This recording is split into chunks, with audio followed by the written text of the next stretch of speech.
Hello दोस्तों, नमस्कार। कक्षा 10 की बुक राजस्थान का इतिहास एवं संस्कृति चल रही है। इस वीडियो में हम अध्ययन करेंगे आमेर के कछवाहा वंश एवं इस वंश के प्रतापी शासकों का। पीछे के वीडियो में हम कुछ राजवंश पढ़ चुके हैं, आप जाके देख सकते हैं। तो दोस्तों, ज़्यादा से ज़्यादा वीडियो को शेयर ज़रूर करें और चैनल को सब्सक्राइब ज़रूर करें। इस क्लास में हम अध्ययन करेंगे आमेर के कछवाहा वंश एवं इस वंश के प्रतापी शासकों का। कछवाहा अपनी उत्पत्ति राम के ज्येष्ठ पुत्र कुश से मानते हैं।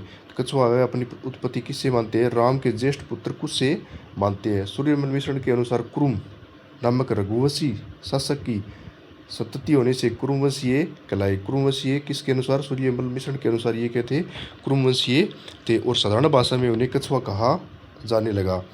ढूंढाड़ प्रदेश में अपना राज्य स्थापित करने के लिए कछवाओं को मीणाओं तथा बड़गुजरों से संघर्ष करना पड़ा। इनकी प्रथम राजधानी दौसा थी। इनकी प्रथम राजधानी कौन सी थी? दौसा थी। मीणा आमेर के कछवाओं की प्रथम राजधानी दौसा रही। कछवा प्रारंभ में चौहानों के सामंत थे। कछवा है वो शुरुआत में किन के सामंत थे? चौहानों के सामंत थे। 1137 ईस्वी में दुल्ला राय 1137 ईस्वी में दुल्ला राय ने बड़ गुजरों को परास्त कर ढूंढाड़ में नवीन राज्य स्थापित किया। दुल्ला राय ने ही जमावा रामगढ़ के मीणाओं को परास्त कर उसे अपनी राजधानी बनाया और 1207 ईस्वी में कोकिल देव ने आमेर में मीणाओं को परास्त कर उसे अपनी राजधानी बनाया। तो सर्वप्रथम आमेर को किसने राजधानी बनाया? कोकिल देव ने। और किन को हराकर? मीणाओं को हराकर कोकिल देव ने 1207 ईस्वी में आमेर को अपनी राजधानी बनाया। बारमल, इनका शासनकाल 1547 से 1573 ईस्वी है। बारमल बहुत ही कठिन परिस्थितियों में आमेर का शासक बना था। अपनी सत्ता के लिए उसे मजबूत सहारे की आवश्यकता थी और ये मजबूत सहारा उसे मुगल शासक अकबर के रूप में मिला। बारमल मुगल अधीनता स्वीकार करने वाला पहला राजपूत था। तो बारमल मुगल अधीनता स्वीकार करने वाला पहला राजपूत शासक था। इन्होंने किसकी अधीनता स्वीकार की थी? अकबर की अधीनता स्वीकार की थी। अकबर जनवरी 1562 ईस्वी में अजमेर की यात्रा पर आया। अजमेर से लौटते समय सांबर में बारमल ने 1562 ईस्वी में अपनी पुत्री अरखाबाई, जिसे कालांतर में मरियम उजमानी नाम से जाना गया है, का विवाह अकबर के साथ किया। तो 1562 ईस्वी में बारमल की पुत्री का नाम था अरकाबाई। अरकाबाई से अकबर का विवाह किया था। कहाँ पे किया था? सांबर में किया था। कब? 1562 ईस्वी में किया। जहांगीर इसी अरकाबाई का पुत्र था। 1562 ईस्वी में सांबर में ही अपने पुत्र भगवंत दास और पौत्र मान सिंह सहित इसने अकबर की अधीनता स्वीकार कर ली। अगला शासक है अपना भगवंत दास। भगवंत दास का शासनकाल था 1573 से 1589 ईस्वी। भगवंत दास 1573 ईस्वी में आमेर की गद्दी पर बैठा। इसने सरनाल के युद्ध में अपनी वीरता का परिचय दिया। ये 7 वर्ष तक पंजाब का सूबेदार रहा। 7 वर्ष तक पंजाब का सूबेदार कौन रहा? भगवंत दास 7 वर्ष तक पंजाब का सूबेदार रहा। इसने 1585 ईस्वी में अपनी पुत्री मानबाई का विवाह जहांगीर के साथ किया। खुसरो मानबाई का ही पुत्र था। 1589 ईस्वी में लाहौर में भगवंत दास की मृत्यु हुई। लाहौर में भगवंत दास की मृत्यु कब हुई? 1589 ईस्वी में लाहौर में भगवंत दास की मृत्यु हुई। अगला शासक है अपना मान सिंह।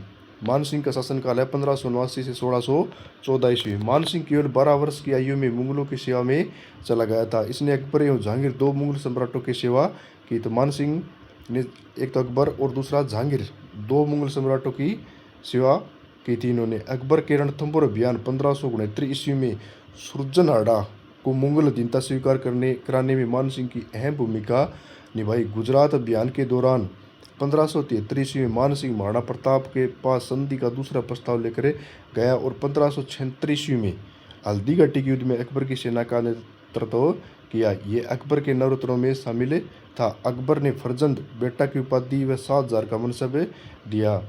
तो मान सिंह को अकबर ने फरजंद ने बेटा की उपाधि किसी दी थी? मान सिंह को दी थी। कब? 1576 ईस्वी में हल्दी घाटी के युद्ध के बाद इन्होंने फरजंद यानी बेटा की उपाधि दी थी और यह अकबर के नवरत्नों में से एक शामिल था।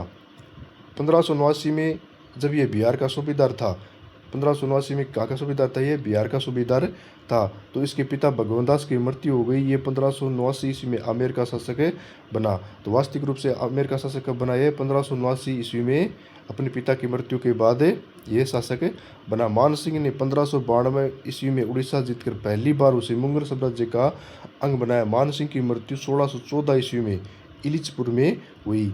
मान सिंह विद्वानों का आश्रयदाता था। इसने इसके समय में मानचरित महाराज कोश नामक ग्रंथ रचे गए। इसी के समय मुरारीदान ने मान प्रकाश व जगन्नाथ ने मानसिंह कीर्ति मुक्तावली की रचना की।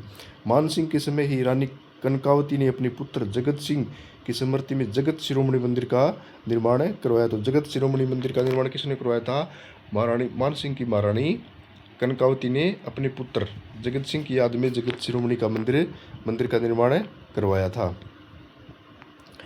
अगला शासक है अपना मिर्जा राजा जयसिंह। मिर्जा राजा जयसिंह, इनका शासनकाल है 1621 से 1667 ईस्वी।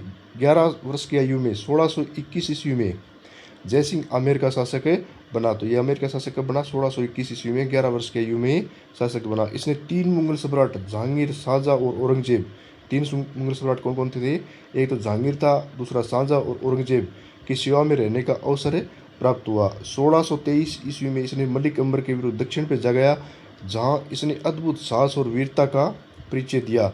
1669 ईस्वी में उसने उत्तर पश्चिमी सीमांत में उज़्बेकों का विद्रोह को दबाया। 1630 ईस्वी में जयसिंह ने खान जहां लोदी के विद्रोह को दबाया। ये 1636 ईस्वी में शाहजहां के साथ बीजापुर और गोलकुंडा अभियान पर भी दक्षिण भारत गया।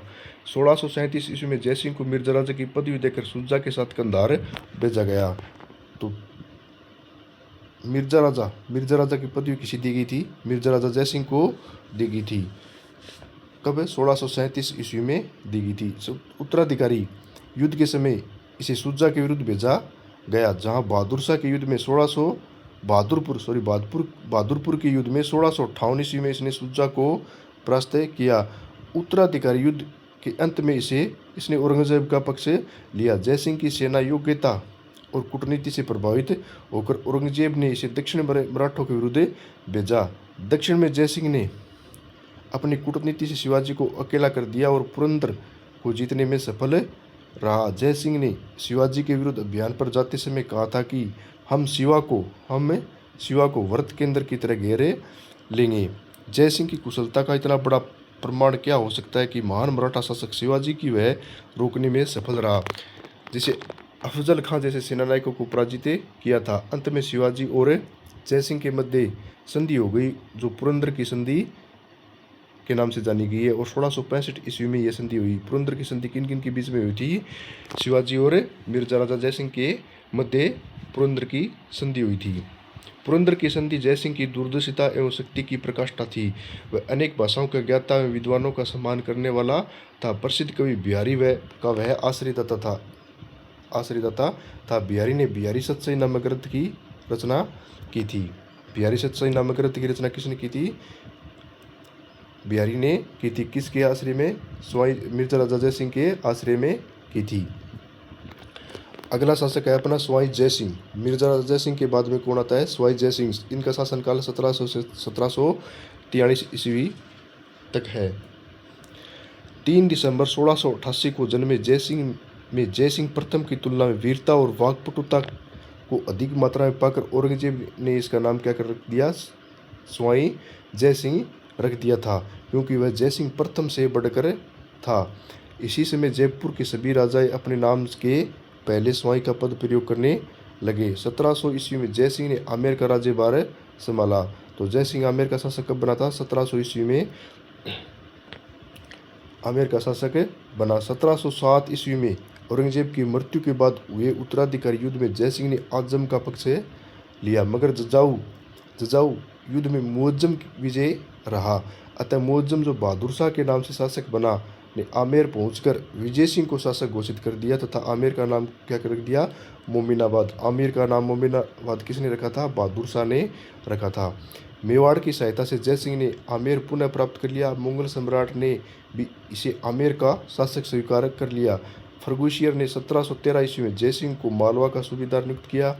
जयसिंह के प्रयासों से 17 जुलाई 1734 ईस्वी में राजपूत राजाओं का उर्डा सम्मेलन संपन्न हुआ। तो उर्डा सम्मेलन कब हुआ था? 17 जुलाई 1734 ईस्वी में उर्डा नामक सम्मेलन हुआ था, ताकि संगठित होकर मराठाओं का मुकाबला किया जा सके, किंतु आपसी अविश्वास से योजनाकारी रूप में न ले सकी। सवाई जयसिंह ने 1729 ईस्वी में बूंदी के मामले में हस्तक्षेप किया, जिससे मराठाओं को राजस्थान की आंतरिक राजनीति में हस्तक्षेप करने का अवसर मिला। जयसिंह ने मराठा एवं मुगल सम्राट से समझौता कराने के लिए मध्यस्थता की।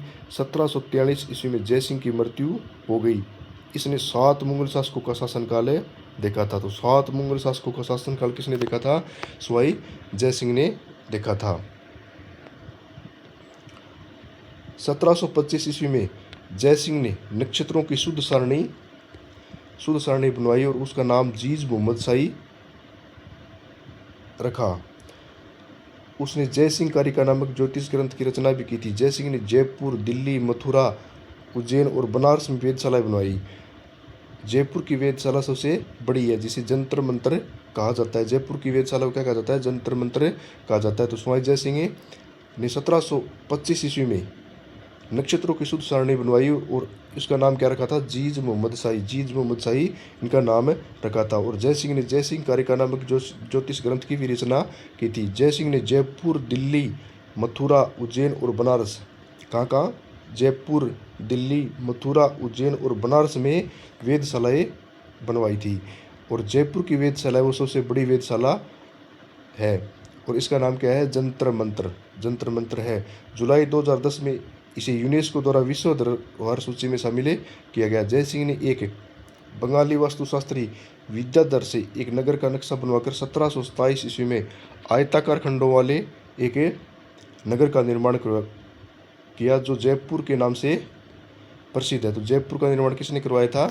स्वयं जयसिंह ने करवाया था। वह अंतिम हिंदू नरेश था जिसने अश्वमेघ यज्ञ संपन्न करवाया। 1734 ईस्वी में जयपुर में नाहरगढ़ किले का निर्माण करवाया। जयपुर में नाहरगढ़ किले का निर्माण किसने करवाया था? किसने करवाया था? मिर्जा राजा जयसिंह ने करवाया था। और जयपुर का निर्माण भी किसने करवाया था? जयसिंह ने ही करवाया था। इसने जयगढ़ में जय बाण तोप का निर्माण करवाया। स्वाई जयसिंह ने चंद्र महल, सिसोदिया रानी का महल व जल महल का निर्माण करवाया। स्वाई जयसिंह पहला राजपूत शासक था जिसने सती प्रथा को रोकने हेतु प्रयास किए तथा विधवा विवाह को मान्यता प्रदान करने हेतु नियम बनवाए। तो दोस्तों, वीडियो कैसा लगा कृपया शेयर जरूर करें और चैनल को सब्सक्राइब जरूर कर लें, क्योंकि